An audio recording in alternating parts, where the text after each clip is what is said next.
মাথায় লবণ রেখে বড়ই খাবে, সেটা হইতে দেওয়া যাবে না। আমার ভাই গেছে, আন্দোলন চলবে, কিন্তু হাদি ভাই কখনো কোনোদিন এই 16 মাসে একটা আন্দোলনে একটা কোনো কিছু ভাঙচুর করতে আমাদের সেই শিক্ষা দেয় নাই। এর মানে এই না আমরা চুপ করে বসে থাকবো।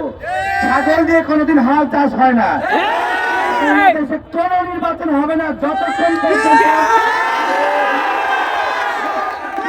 না হচ্ছে।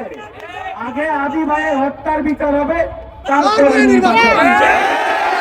সময় যখন আসবে, অতি দ্রুত সময় আসতেছে, আপনারা এই হত্যার বিচার দায় সম্পন্ন করেন, নাইলে এক দফা পতন, এক দফা। আমার হাতি ভাই এখন একটা না, 18 কোটি এখন আমার হাতি ভাই।